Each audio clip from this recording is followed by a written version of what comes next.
Good morning students, plus two class. कल हमने start किया था मनी वाला chapter, money and it's supply. तो उसमें हमने सबसे पहले बार्टर सिस्टम के बारे में पढ़ा था कि बार्टर सिस्टम में जो था, बार्टर सिस्टम में क्या था होता था कि उसमें जो भी एक्सचेंज करना होता था वो हम गुड्स के बदले में गुड्स को एक्सचेंज करते थे।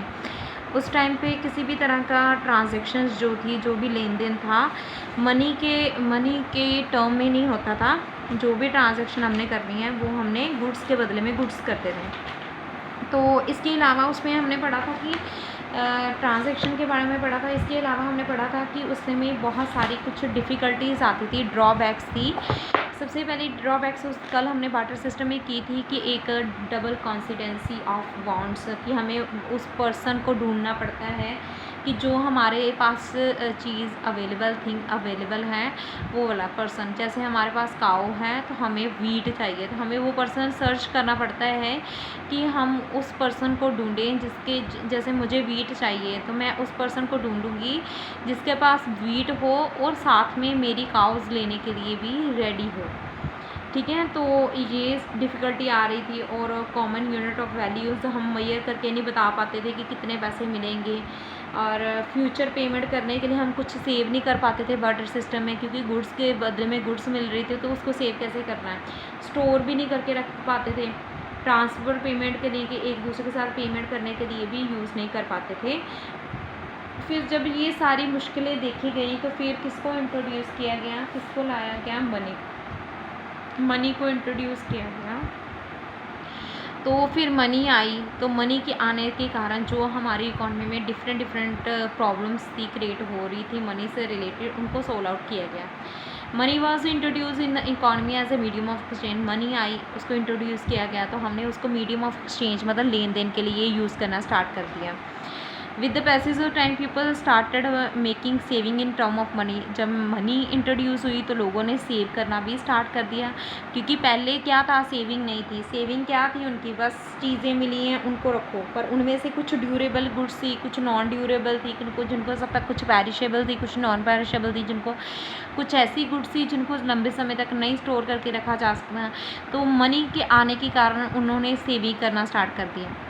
Money as a store of value, store करके रखा, क्योंकि मनी को स्टोर करके रखना इजी है, लाइक कंपैरिजन टू जो है हमारी गुड्स हैं। गुड्स को हम स्टोर करके नहीं रख सकते हैं, लेकिन हम जो है मनी को ईज़िली स्टोर करके रख सकते हैं। तो ये मनी के इंट्रोड्यूस होने के कारण ये सारी डिफ़िकल्टीज़ क्या थी हमारी इकॉनमी में, वो ख़त्म हो गई। तो फिर इसके कारण, तो मनी के इंट्रोड्यूस होने के कारण ये सारी डिफ़िकल्टी जो थी ख़त्म हो गई। तो हमने किसी भी value of different goods and services, किसी भी गुड्स, कोई भी चीज़ हम ले रहे हैं, चाहे वो गुड्स ले रहे हैं या किसी सेवा ले रहे हैं, सेवा गुड्स भी पता है, वस्तुएं वगैरह, सर्विसेज, लॉयर की सर्विसेज, डॉक्टर की सर्विस, किसी भी तरह की सर्विसेज हम ले रहे हैं, तो उसको हमने जो भी अब किसी से सर्विस ली है तो उसके बदले में हमने क्या देना, उसको मनी देना। तो उस जिस वैल्यू के हिसाब से हमने काम लिया है किसी से या कुछ ले रहे हैं, तो उसके बदले में हमने ईज़िली किसी को भी क्या प्रोवाइड करना स्टार्ट कर दिया, मनी। पहले क्या था, value of different goods and services are expressed in term of goods. Goods के बदले में क्या देते थे, गुड्स। पर मनी के आने के कारण हमने कोई भी सर्विस ली है, कोई भी गुड्स ली है, उसको किस टर्म में एक्सप्रेस करते हैं, उसकी वैल्यू किस टर्म में एक्सप्रेस करते हैं, मनी की टर्म में। नेक्स्ट आगे इसके मनी के दो मीनिंग है, एक नैरो डेफिनेशन है, नैरो डेफिनेशन ऑफ मनी, और एक broad definition of money. Narrow मतलब छोटा, मतलब refers to the those assets which function as a money. इसमें अब नैरो में देखो सबसे पहले क्या क्या आता है, नैरो मनी में क्या क्या इंक्लूडेड होता है, नोट्स, कॉइन्स, डिमांड डिपॉजिट्स। क्या क्या आता है इसमें, नोट एंड कॉइन्स आते हैं, करेंसी आती है, और डिमांड डिपॉजिट, जो हम पैसा की डिमांड डिपॉजिट करवा रहे हैं, नैरो में ये आता है। और ब्रॉड में क्या आता है, जो हमने कुछ टाइम पीरियड के लिए डिपॉजिट करवाए हैं, फिक्स्ड डिपॉजिट करवाई हैं, बैंक में जमा करवाए हुए हैं, बैंक में या पोस्ट ऑफिस में अपने अकाउंट्स वगैरह, अकाउंट खुलवाया हुआ है, ओपन करवाया हुआ है, वो भी, ये सारे किसके कंपोनेंट हैं, मनी के। ब्रॉड में, ब्रॉड मतलब फैला हुआ, उसमें हमने कुछ फिक्स टाइम के लिए डिपॉजिट जमा करवाई है, कुछ टाइम के लिए जमा करवाई है, कहीं भी करवा सकते हैं, बैंक में करवा सकते हैं, पोस्ट ऑफिस में करवा सकते हैं। ये सारे किसके कंपोनेंट्स हैं? मनी के।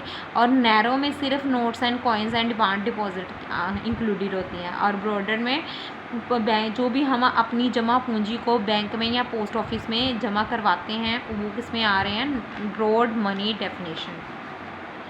तो नेक्स्ट इसमें था इसके ना ये 2-2 मार्क्स के क्वेश्चन है, जैसे money value of money. Money value of money का मतलब है इसमें क्या आता है? कॉइन्स भी आ सकते हैं और return on paper note. Money value of money में क्या इंक्लूडेड होता है? इंस्क्राइब्ड क्या डिस्क्राइब्ड किया गया होता है? कॉइन और return on paper note. Paper के नोट कॉइन्स भी आ सकते हैं। पेपर नोट लाइक 100 पेपर का नोट मतलब पेपर नोट पता ही आप सभी को, जैसे 100 का नोट, 500 का रुपीज़ का नोट है हमारे पास, या 2000 का रुपीज़ का नोट है। तो मनी वैल्यू ऑफ मनी में नोट की टर्म में एक्सप्रेस करता है। कमोडिटी वैल्यू ऑफ मनी में commodity value of money refers to the market value of gold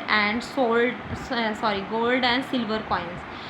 commodity में क्या आता है कि वस्तुओं के रूप में हमने पैसा इकट्ठा किया हुआ है, और वो वस्तुएं किस अकॉर्डिंग हिसाब की हैं? गोल्ड की भी हो सकती हैं, गोल्ड के रूप में हमने चीज़ें कलेक्ट की हुई हैं, या सिल्वर कॉइन्स इकट्ठे किए हुए हैं, गोल्ड के कॉइन इकट्ठे किए हैं या सिल्वर के कॉइन इकट्ठे किए हैं। कमोडिटी में कॉइन्स वगैरह आते हैं, सिल्वर गोल्ड के, और मनी में पैसे रुपये आते हैं, नोट आ जाए, पेपर के नोट आ जाए जिन पे लिखा हुआ है क्या ये 2000 का है, 100 का है, 200 का है, 500 का नोट है, वो मनी वैल्यू ऑफ मनी में नोट इंक्लूडेड करते हैं। कमोडिटी में कॉइन्स को इंक्लूडेड किया जाता है, कोई भी कॉइन्स हो सकते हैं, गोल्ड का भी हो सकता है, सिल्वर का भी हो सकता है। नेक्स्ट हम इसके करेंगे फंक्शंस ऑफ मनी।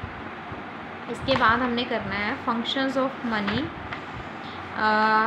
ये देखो फंक्शंस ऑफ मनी में हमने करना है, फंक्शन ऑफ मनी है primary function, secondary function and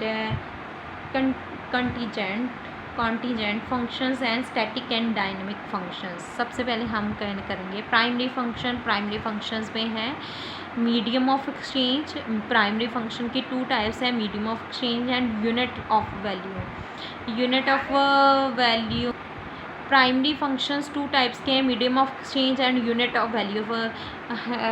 unit of value, medium of exchange का मीनिंग क्या है? आप देखो, मीडियम ऑफ एक्सचेंज का मतलब है कि जो भी हमने एक्सचेंज करना है किसके माध्यम से करना है? मनी के। Exchange is an important function of money. हमारा इम्पॉर्टेंट फंक्शन है, हमारा मनी का सबसे मेन फंक्शन ही, काम ही क्या है? एक्सचेंज करना है। एक्सचेंज मतलब लेन देन करना है। It means that money act as an intermediary that can be used in exchange for goods and services in exchange of transaction. Money को हम यूज़ करते हैं एक दूसरे के साथ एक्सचेंज करने के लिए, लेन देन करने के लिए, ट्रांजैक्शन करने के लिए। Medium of exchange money has remove the main difficulty of barter system. Money के इंट्रोड्यूस होने के कारण हमारी इकॉनमी में बहुत सारी मतलब कि मनी के इंट्रोड्यूस होने के कारण हमारी इकोनॉमी में बहुत सारी डिफ़िकल्टीज़ दूर हो गई। सबसे मेन डिफ़िकल्टीज़ कौन सी थी? बार्टर सिस्टम की। बार्टर सिस्टम पहले भी चुके हैं हम, जिसमें गुड्स के बदले में गुड्स को एक्सचेंज किया जाता था। तो मनी ने आकर सबसे पहले हमारी कौन सी डिफ़िकल्टी को मतलब सोल्व किया है? बार्टर सिस्टम की। हमें डबल कॉन्सिडेंसी की प्रॉब्लम आती थी कि हमें ढूंढना पड़ता था कि वो पर्सन कि जिसके पास हमारी ज़रूरत की चीज़ अवेलेबल हो। मीडियम ऑफ एक्सचेंज का मीनिंग फिर से बोल देती हूँ कि जिसमें जो भी ट्रांजैक्शन करनी है, जो भी हमने गुड्स एंड सर्विसेज परचेज़ करनी है, वो किसकी हेल्प से करनी है? मनी की। जितनी भी ट्रांजैक्शन होगी वो मनी के थ्रू ही होगी, और इसने बार्टर सिस्टम की बहुत सारी डिफ़िकल्टीज़ को रिमूव कर दिया था। Measures of values and unit of value. Unit of account means that value of each goods and services is measured in the monetary value unit. किसी भी हम गुड्स सर्विसेज को ले रहे हैं उसको मतलब मैंने अगर सपोज़ करो मैंने मार्केट से कुछ भी परचेज़ किया, मैंने ये पेन परचेज़ किया है, तो उसको किस रूप में एक्सप्रेस करेंगे? मॉनेटरी यूनिट के रूप में एक्सप्रेस करेंगे। मॉनेटरी मतलब मनी के रूप में। तो वैल्यू उसकी किस तरह एक्सप्रेस करेंगे? मॉनेटरी यूनिट के रूप में। Measurement of values was the main difficulty तो ये बहुत बड़ी डिफ़िकल्टी थी बार्टर सिस्टम में कि हम मेजर करके बता नहीं पाते थे, क्योंकि उसमें गुड्स के बदले में गुड्स लेना था। कई बार महंगी चीज़ के बदले में हमें सस्ती चीज़ भी मिल जाती थी, तो हम मेजर करके नहीं बता पाते थे कि कितने मूल्य वाली चीज़ को हम दूसरे के साथ एक्सचेंज कर रहे हैं। Introduction of money has remove this difficulty. Money के इंट्रोड्यूस होने के कारण जो वैल्यू, यूनिट ऑफ वैल्यू या मेजर्स ऑफ वैल्यूज़ में जो प्रॉब्लम्स आ रही थी वो सॉल्व आउट हो गई थी। We can now say that price of sugar is, जैसे एक एग्जांपल है, कहता है कि जैसे शुगर का प्राइस है 15 पर kg, we are expressing the value of sugar in terms of money. हाँ, 15 पर kg है, 15 रुपये kg है, तो हम इसको एक्सप्रेस कर सकते हैं मनी के फॉर्म में। बट बार्टर सिस्टम में ऐसे एक्सप्रेस करने में डिफ़िकल्टी आती थी, क्योंकि हमने क्या है, गुड के बदले में गुड ही एक्सचेंज कर लेते थे। ठीक है, तो आगे हैं सेकेंडरी फंक्शंस इसके। सेकेंडरी फंक्शंस में इसकी जो हैं 3 टाइप्स हैं: standard of deferred payment, store of value and transfer of payment, transfer of money. Standard of deferred payments का मतलब होता है कि कई बार क्या होता है कि हम कई पेमेंट एट ए टाइम नहीं करते, कुछ टाइम के बाद करते हैं। चाहे फ्यूचर में कई बार हमने क्या कहा है कि हाँ हमने किसी के पैसे देने, तो हम कहेंगे हाँ हम नेक्स्ट मंथ में दे देंगे, तो हम फ्यूचर में पेमेंट के बारे में सोचते हैं। Payment of loans are refers to the deferred payment. Deferreds payments होती हैं जिनकी पेमेंट एट ए टाइम नहीं की जाती, बल्कि नियर बाय द फ्यूचर में की जाती हैं। तो मनी के इंट्रोड्यूस होने के कारण जो पेमेंट्स को फ्यूचर में हम पेंडिंग डाल देते थे, वो वाली प्रॉब्लम को सॉल्व आउट कर दिया। Store of value, money act as a store of value. हर एक इंडिविजुअल ने मनी के इंट्रोड्यूस होने के कारण सेविंग करना स्टार्ट कर दिया अपने आने वाले फ्यूचर के लिए। स्टोर ऑफ वैल्यू का काम करती थी, और ये चीज़ जो बार्टर सिस्टम में पॉसिबल नहीं थी। ट्रांसफ़र ऑफ वैल्यूज़, मनी ने कन्वीनियंट बना दिया ट्रांसफ़र ऑफ वैल्यू, ट्रांसफ़र करना पैसे को। Money can be easily transfer from one place to another place. हम ईज़िली पैसे को एक जगह से दूसरी जगह पे ट्रांसफ़र कर पाते थे। ये हमारे हो गए प्राइमरी और सेकेंडरी फंक्शन। नेक्स्ट में हम other functions and static and dynamic functions करेंगे इसके।